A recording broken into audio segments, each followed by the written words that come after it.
topics to talk about self-love. Because I've had a journey where I used to hate myself, and then I am on this journey of self-love. So this is one of the favorite topics of mine that I want to talk about. So yeah, I'm pretty excited to be here. Yeah, I am also very excited. So let's just begin because time flies very fast when we have these kind of conversations. Yeah. Yeah. Okay, so one of the most common questions that I have found people asking is that whenever I ask people that they like what will help them is when they will become more loving and accepting towards themselves. And so the most common question is अगर मैं ये अपने आप से प्यार करने लगा तो what if I falter? What if I become careless? What if I become less ambitious? What if I do not have the same drive that I have right now? So this is the most common fear that people face, and the most common fear that I have seen people talking about. So what do you have to say about this?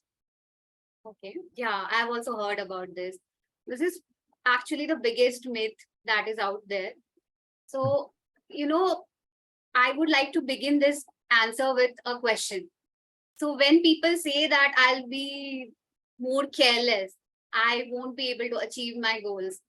So I would like to ask them, till now you have been very critical towards yourself. Where did that lead you? Did it really help you? I mean, I really like to ask them this question and to reflect on it. Like, did it really help them? I mean, we always have this in our mind that if we are critical towards ourselves, if we are always making sure that we are hammering ourselves, we will achieve our goals better, Hmm. which can be in some situations. But if you take a overall picture, I don't think that works like that in your favor. Because when you start hammering yourself, your inner talk, your self talk actually is very critical. And even if you push yourself, the chances of when you mess things up, the chances of you going into a mode where you kind of beat yourself more, it's like an endless loop that you get in. So you have to understand that it's easier for you to have yourself on your side. Like, you become your own enemy when you do that, when you Hmm. don't even realize that, because your inner critique is always, it's like a bully living inside of you. So it's better to have yourself on your side. I mean, I would really like the audience to think about it in this perspective, because your self-esteem, it gets hampered a lot, and your self-talk is completely messed up. So I don't think it works in that way. So it's just about experimenting. So they can try this and they'll see the answer for themselves. Yeah, absolutely right. That's what I have also seen in people, like even though like they have been criticizing themselves for so many years, and they know that it is actually not really working out for them, but they're still not ready to give up because of this thought, which is not very well cushioned. And one of the things also that I've seen what happens when you're very critical of yourself, your emotional well-being is hampered, and because of that you are always in, like, when you're not feeling good, when your emotional state is not good, you do not take good actions. Right. When you are feeling good, and this is I am telling from my personal experience, when I'm feeling good, when I'm more joyful, when I'm happy, I take empowered action. Exactly. And when I'm not feeling good, when I'm sad or when I'm just anxious, I do not take actions. I do not take very good actions. This is something that I also read a long time ago in one of the books, Awaken the Giant Within, where Tony Robbins talked that like how we take actions, it's it's not dependent as much on the skill that you have. It's dependent on the emotional state that you are in. Exactly. And I find it is so true to this day. Yeah, right. And also, you will see that when you are very critical towards yourself, when you mess things up, you will just procrastinate more. you won't take Yeah. action. And even if Yeah. you take action, it wouldn't be an inspired action. It would rather be a forced action. So it's like a vicious loop that you get in and you're not able to get out of it.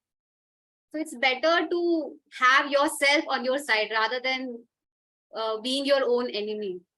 Yeah. Yeah. It's very similar to how you would want your teacher to be. Like if you are a small kid, you are just 6 or 7 years old. So what kind of teacher do you want?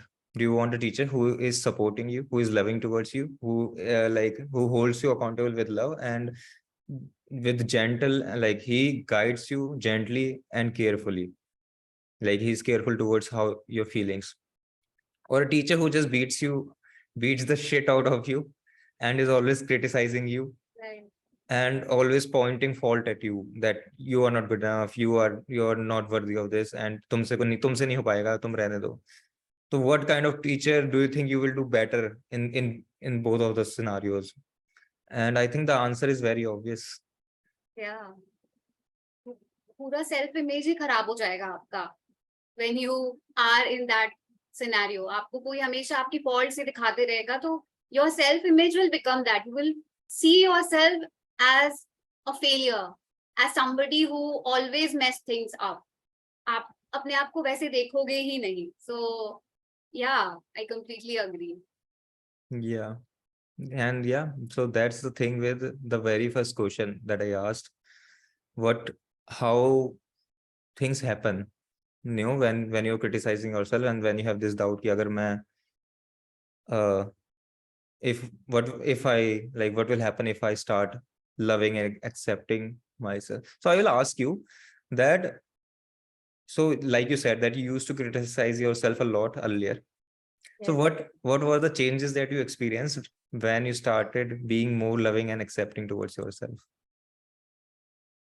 I think first thing that I experienced was mental peace. My emotional well-being started to improve a Hmm. lot. And it's not like I went from 100 to 0. It was a gradual process. So I started with self-acceptance because you cannot move from self-hatred to self-love. So I started to see a lot of improvements in myself. I took baby actions every day, small steps to not uh, pay a lot of attention to inner critic, to actually question it. Because, the problem is people believe whatever is coming, whatever the inner critic is telling them, they actually believe it. So that's where the problem lies. And most of the times, what happens is people internalize what they have been told as a kid. So Hmm. mostly it's coming from your parents, from your teachers, from your family members. So it's like you are internalizing somebody else's voice.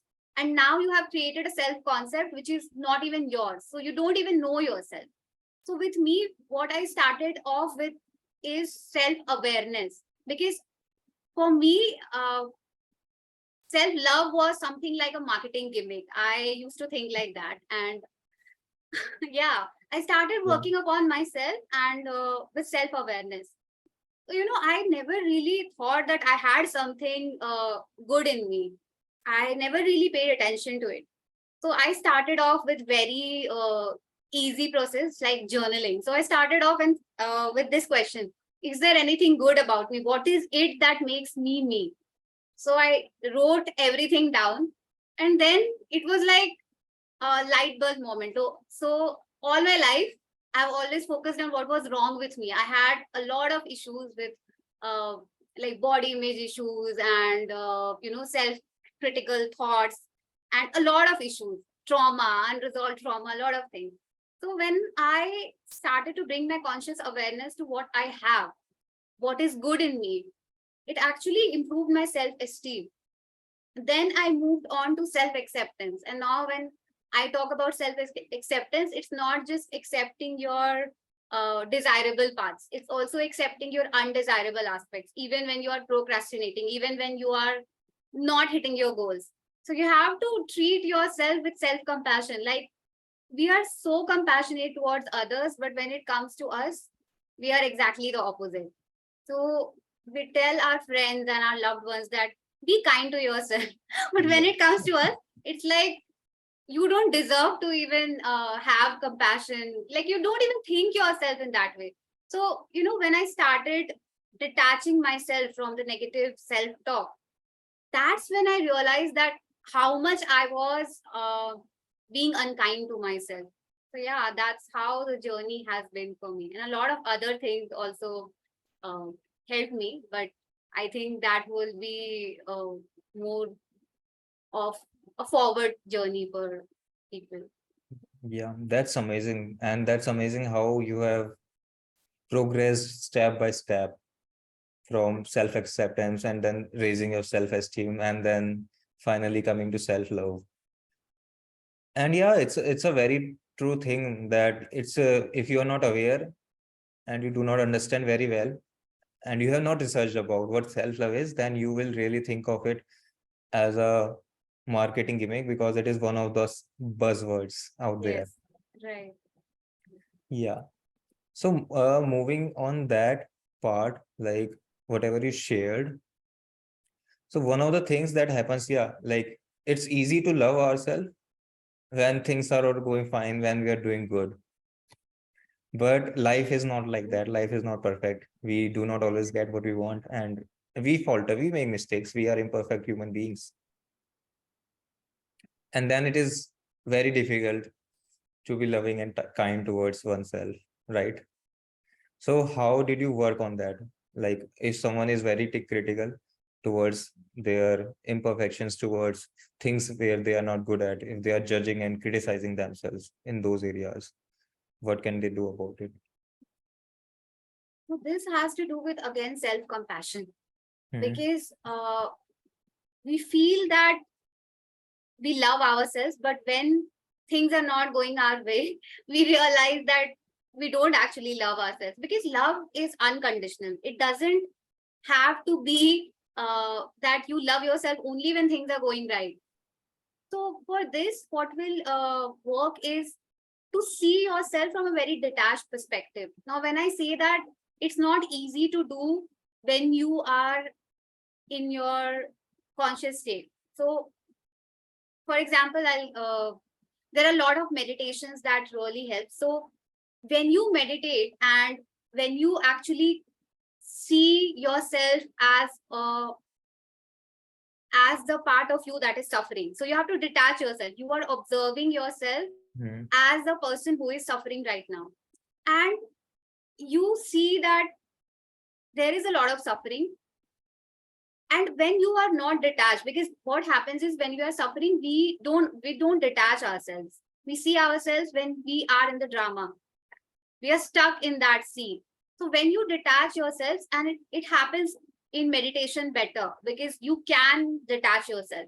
You see yourself as person who is suffering. Then what I do is, I tell people that visualize somebody who is very close to you, somebody you love, and imagine that they are going through the exact same situation as you. Now, what would you say to them? Would you still be so critical towards them? Then they say that no, I won't. I wouldn't ever say all these things to them. So I asked them, then try to say whatever you wanted to, whatever you would say to them, those comforting words. There are a lot of self-soothing practices that also helps. You say that to yourself. Now, when they say that to themselves, they realize how unkind they are to themselves.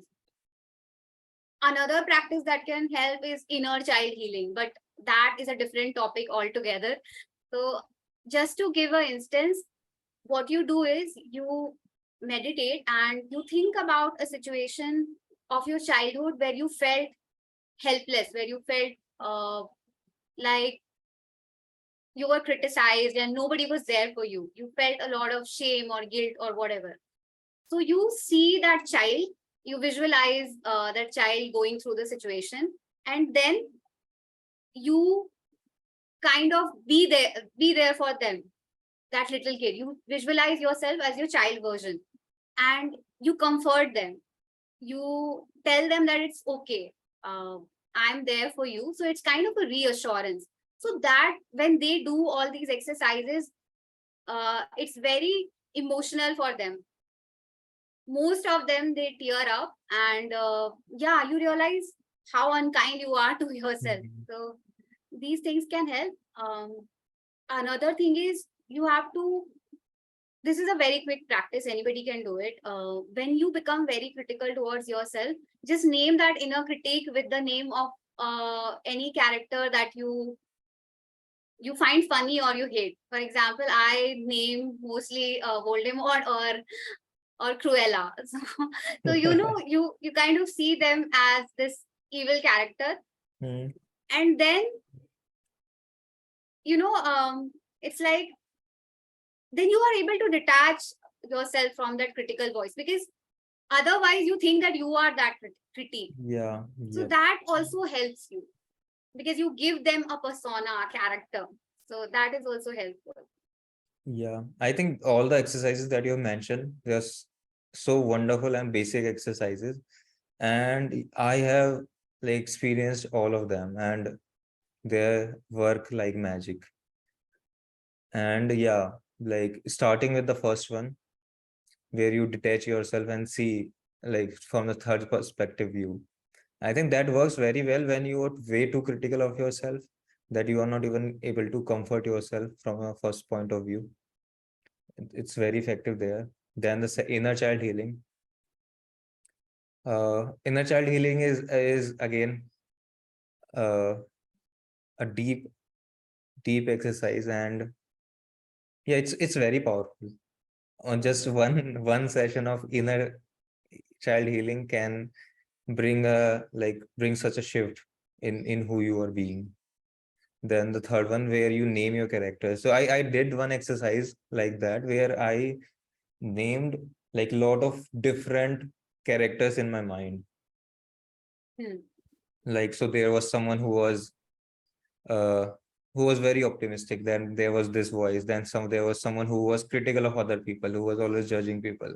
Then there was this voice who was fearful of very certain aspects of my life. So there were like lot of different voices, lot of different characters that I named. And yeah, it's very effective in creating that space with your own mind, because the mind where you are being all those thoughts where you are limiting yourself, and when you create that distance, you are able to observe them much more easily. And you're when you have that when you're able to observe, it's easy to change. You are able to see कि ये इसकी वजह से मेरी life में हो क्या रहा है एक्चुअली में. Right, right. Yeah, so Exactly. thank you You for have to, sharing. yeah, you were saying. Yeah, I was just saying thank you for sharing all these three exercises. Yeah, now you were saying something. Yeah, all these exercises help you in creating the distance between you and your thoughts, because other most of the times what happens is we think we are our thoughts, but thoughts are just thoughts, they are not facts. So you know the distancing part, the more we do it, the better our quality of life gets. And I like that exercise of yours in which you name every character, like every part of you with a different character. Now, that's interesting exercise. Yeah. Yeah. One thing more, that when I was working with my last coach, and she told me uh how to accept your imperfections and parts where you feel you are not good enough. So one of them was to questioning your idea of love, that Hmm. why our love is so conditional. Right, And is that the kind of love that you want to have for yourself or other, that conditional love? right. Yeah, the idea is totally, it comes from the movies or pop culture, I don't know where. But we are trained like that. If you are this Yeah. good girl, or if you get good marks, then you are loved, then you are accepted. So it comes from reward and punishment that is being inculcated in our childhood years. So it's good to question things and ask yourself powerful questions. Yeah. Yeah. Yeah. One more question that can help people is to journal about what are the parts or areas of their life where they are just not giving enough love, where they are criticizing Mm, themselves, and yeah, where they are just criticizing themselves because there are so many parts, and when you write them down, so it raises your awareness. right. You bring it to your conscious awareness, because in order to make a shift, you first have to know what exactly you are criticize yourself for. So yeah, it definitely works, and then reframe it. Yeah. Okay, so moving on, in I mentioned that how, like, one of the interesting thing that I found, which I think not a lot of people are able to connect in the beginning of their self-love journey, that how the level of the amount of self-love they have is directly proportional to their emotional well-being. Right. So what do you want to say about that? Yeah, that's very true, because when we think that we love ourselves, but are you accepting yourself fully? Like, are you accepting your negative emotions? Because we tend to separate our thoughts, negative and positive. But then again, we have to question that thoughts are just thoughts. We put it into these brackets based on desirable, whether it's desirable or undesirable, whether we feel pleasant or unpleasant. So a lot of times what happens is people suppress their negative emotions, and they when there is a lot of suppression, that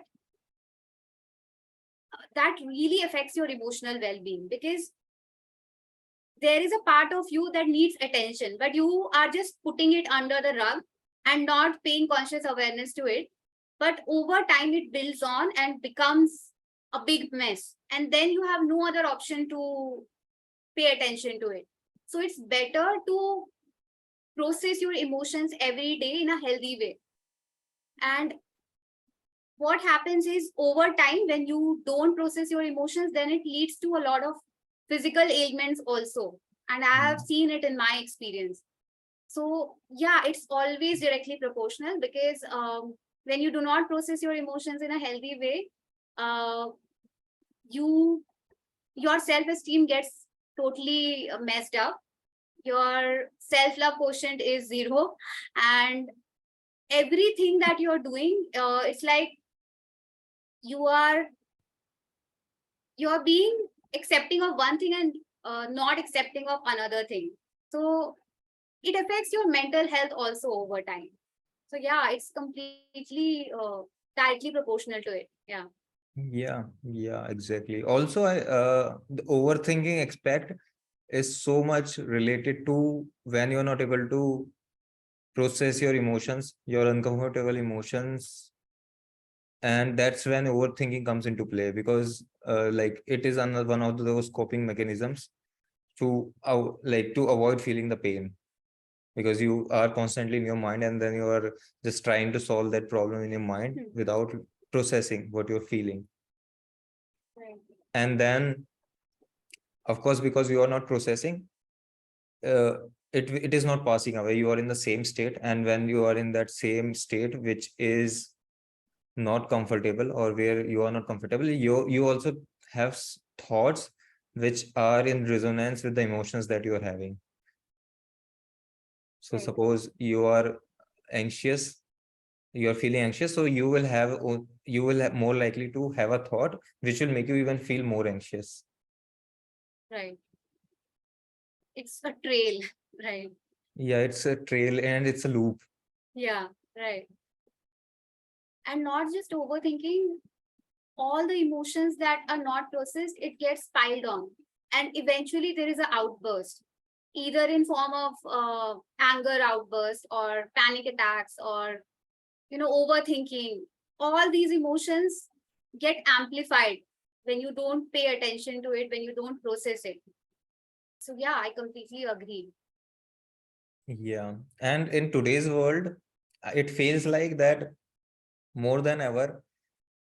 Even earlier, maybe people used to ignore their emotional well-being and like be emotionally unaware and still go by life, and still do not have like such like a difficult life. But these days, I like it feels like people are more anxious and people are overthinking more than ever. And it's very difficult to live a normal or a happy life without becoming emotionally aware. So why does ये कैसे हो गया? Because we are living a very fast life nowadays, and there are a lot of coping mechanisms available at our fingertips. So it becomes easier for us to distract ourselves. Earlier, there was not much to do. People used to go to office and then come back, and they used to have a particular routine. Now we have internet. We are 24/7 online. So there are so many coping mechanisms available. If you're not feeling good, you can just order from Swiggy and Zomato. So you that makes you feel good at that point of time. But what you're doing is you're avoiding your emotions, which and you feel by avoiding it, you are actually free from it, but you don't realize that it gets piled on over and over and over, and over time it's going to hit you. So it's better to address it then and there. So I feel that is one of the reasons, because we are living a very fast life, and Yeah, there are a yeah, lot of distractions available at our fingertips. yeah. I think you're very right. Earlier, we used to have very slow life, and we had, even if we were not aware, like somewhere we were consciously or unconsciously working towards processing it. We were not like we did not have a choice to completely run away from it. Right. So we would maybe talk to someone in our family, or we would just let it be, and that would eventually pass. Fast. Yeah. And now, yeah, it's a completely different world, and that's the irony of it. The more technologically advanced we are, the more anxious we are, the more Yeah. difficult it is for us to be happy. Yes. It But feels. Yeah. Yeah. Yeah. You were saying. yeah, yeah, I was just adding that. But at the same time, now we have more opportunities to come out of it. Now, because of the social media, there's also more awareness that yeah, there is so much out there in the world. Right. Right. Feels as if we are becoming more like AI, and AI is becoming more like humans. Yeah. So my question is again in this line only. So how can self-love help you manage your emotions better, process your emotions better? So when you are loving yourself, you accept yourself, not just the good things, but also the bad things. If you're feeling sad, you allow yourself to be there for yourself. Otherwise, you are running away from the sadness or anxiousness or anything that is undesirable to you, that doesn't make you feel good. Because, like I said, when you are loving towards yourself, you are very compassionate towards yourself. You see yourself as you see a loved one. So that makes it easier for you to be your own best friend. Hmm. And and there is a very mindfulness is a very important practice here. And Dr. Kristen Niff, she talks a lot about it, that when we are compassionate towards ourselves, there are it's like you are in the moment, you see yourself as suffering. So, and then you understand that this is a part of life. It's a part of common human experience. This is how life is. So it's not like why me. So it helps you shift from why me to it is a common human experience. And then you do something to make yourself feel better. You comfort yourself as you do for a loving friend of yours. So yeah. Yeah, yeah, yes, yes. Yeah, And that takes away, I think, when we are more there for ourselves, when we accept our emotions, our uncomfortable emotions as a part of just a common human experience. जो इतना ज्यादा fear होता है ना, that whenever we get uncomfortable, we start fearing, and we start fearing that we don't want to feel this way. yeah. And the more fear we will have, the more we'll resist, and the more we'll run away from it, which Yes. is not a way to go about it. Like you cannot just run away from your emotions. You can't. You might feel like, but over time you have to process it, because it doesn't leave you like that. It just stays there. It gets stored in your body as trauma and unprocessed emotions. So you have to work on it. It's better to work on it that time only, like then and there. Hmm. So yeah, emotions needs to be worked upon in that very moment. And you realize that when you allow yourself to just be, when you allow yourself to be sad, not that you don't take action, or you actually realize that the suffering reduces, because suffering comes from resistance. You feel like, why is this happening to me? I shouldn't be feeling like this. But when you allow yourself to feel it, you process it in a healthy way. You allow that emotion to pass, that feeling to pass. And when it subsides, you feel more grounded and you feel more in the moment. And you realize that it was not that scary monster which you perceive it to be. Yeah, and then you take better actions. Yeah. And so many of the times I have seen that people are not even aware that how much their life is being dictated just because they are not emotionally aware, and just because they are not able to like process emotions. Yeah. So how to be aware? Yeah, how they can become more aware, and yeah, how they can they become more aware about how running away from emotions is affecting their life. Okay, so it's like a muscle. You have to take conscious efforts every day. And mindfulness is the best practice that can help. And initially, when you start, you don't have to practice mindfulness during the entire day, because even if you want to, it won't happen, because you have trained your mind in a certain way. So you can start with simple conscious efforts of not avoiding your pain. So sit with yourself for, start small with 5 minutes. Sit with yourself for 5 minutes and just watch your thoughts. See it pass, see it come and go. And you will realize that there is a distance between you and your thoughts. Another thing is, you can practice things that you love. For example, things that help you ground in the present moment. For example, yoga, drawing, art, dance, whatever is your thing. So you have to customize it based on your liking and preference. And if you can do meditation, nothing like it. Journaling again is a very good practice and very simple yet profound practice to cultivate self awareness, because when you are writing, you cannot think about anything else. You have to be in the moment. So these are very simple practices that can help you. And when you are feeling emotionally charged up, for example, you feel angry, and the instant reaction is to just react. Rather than just reacting, you have to just take a pause and allow yourself to cool down. And what you can do is, you can do this brain dump thing, like write down everything that you're feeling in your journal.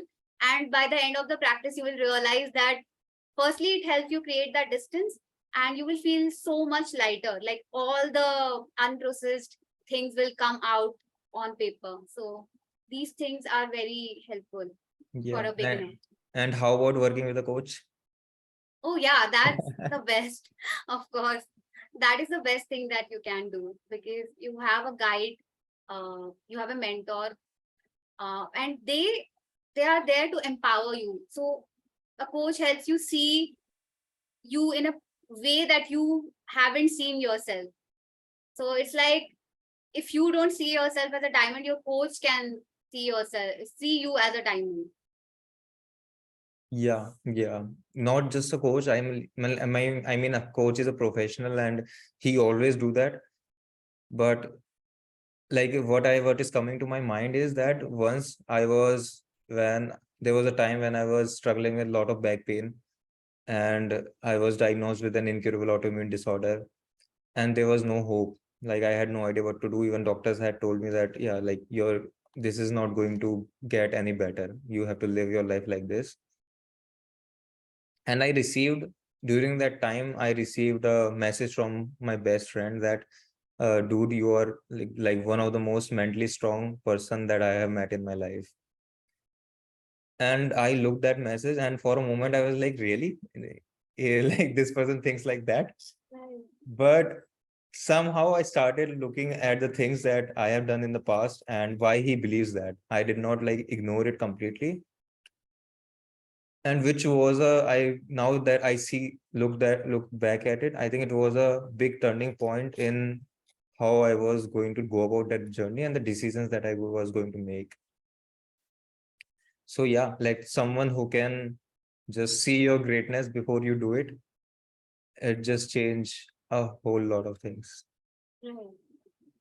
And especially if you are very critical towards yourself, the chances of you seeing yourself in a good light, you seeing Yeah. your gift is is almost nil.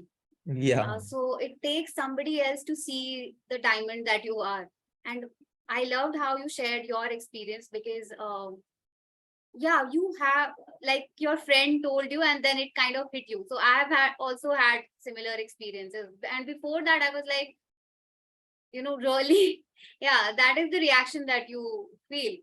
And Yeah. what I really liked is you didn't let it just pass. You supported it with evidences. So this is also a very beautiful practice, that when you feel critical, don't believe that critical thought.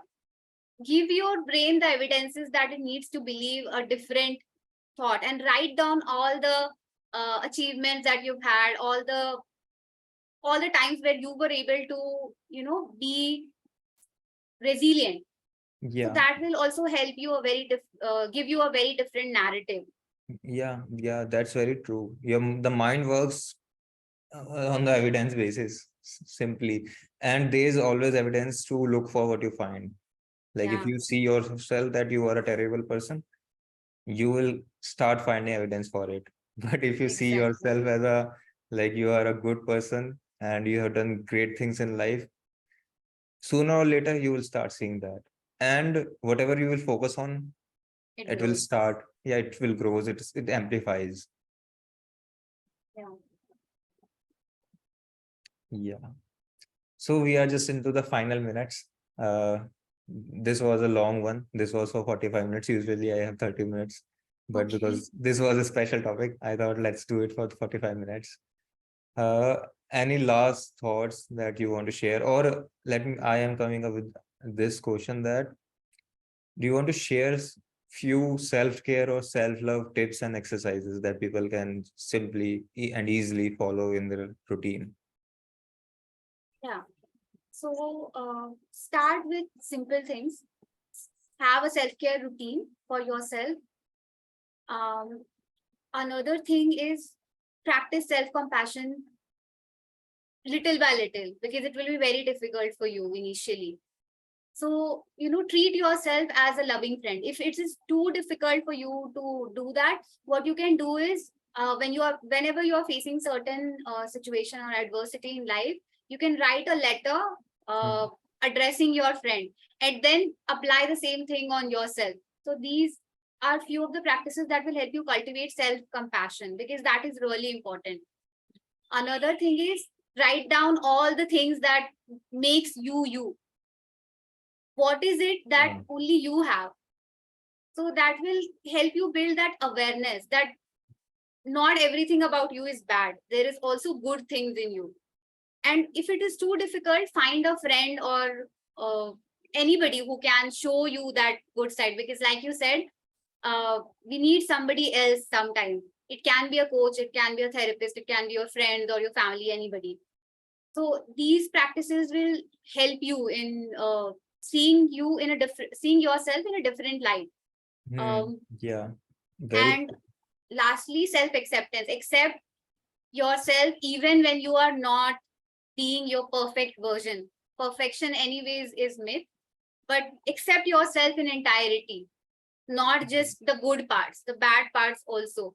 And that is why it becomes so difficult for us to love ourselves when things are not going our way, because we true. don't practice self acceptance in as a whole.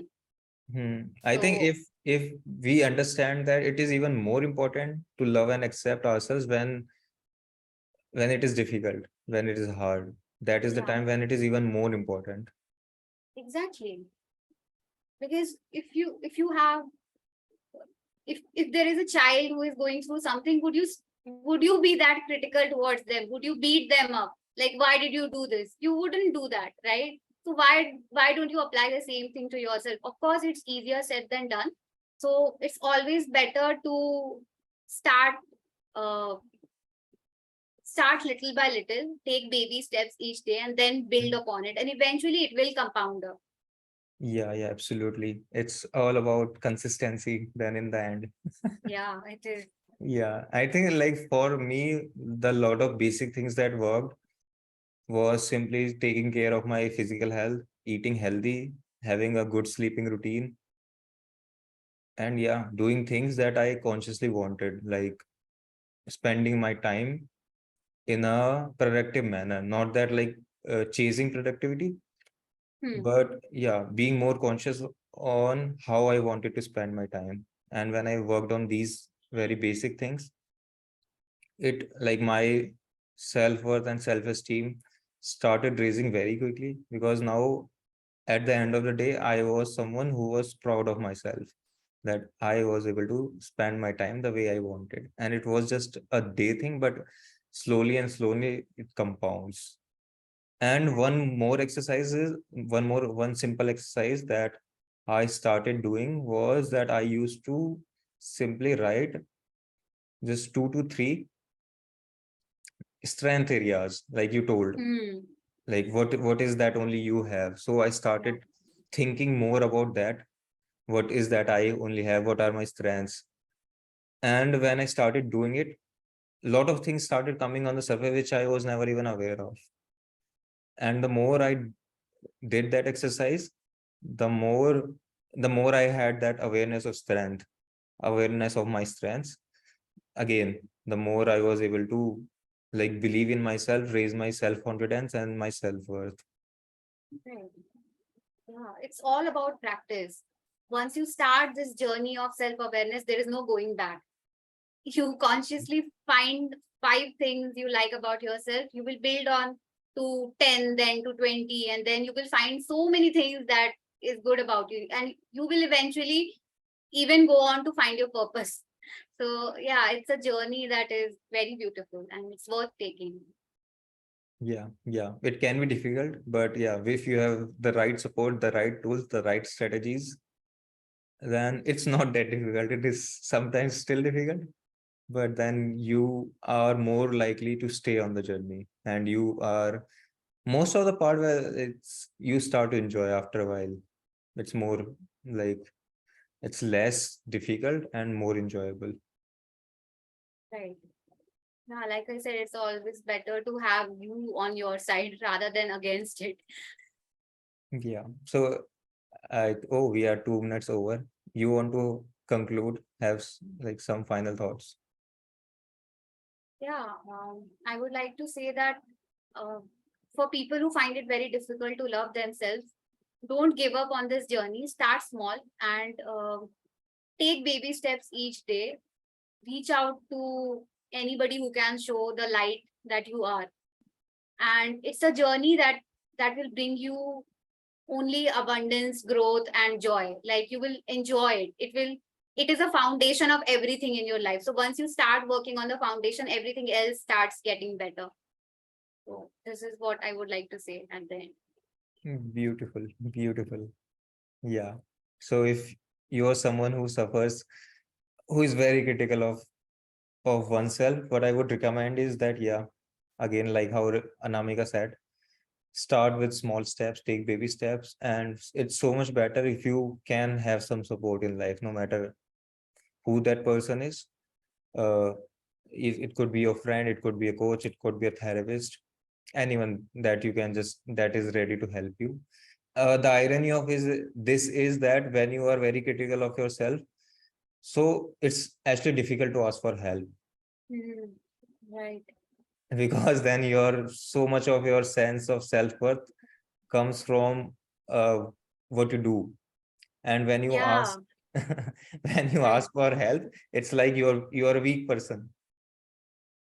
Yeah, and that is something that I also thought initially when I started off, Mm. because I thought um, I was very bad at asking for help. And I thought if I'm asking for help, that makes me weak.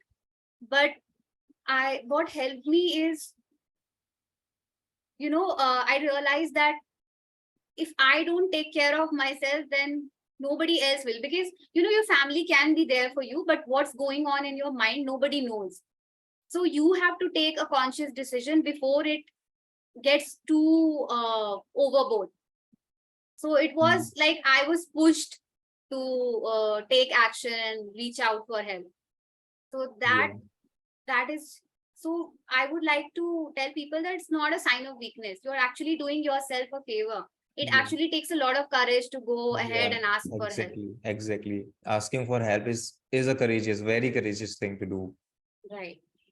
And once you start, like once you take that courage and the more courageous steps you take, you're building your courage muscles. Right. Yeah. So I think that's it for today's LinkedIn Live. Thank you everyone who watched it live, and thank you everyone who is going to watch it afterwards. It's been a Thank pleasure you. doing this. Thank you very much. Thank you, Same Namika, here. for being here. Thank you. Thank you, Ashutosh, for inviting me. It was really a Bye. pleasure. Bye. Bye.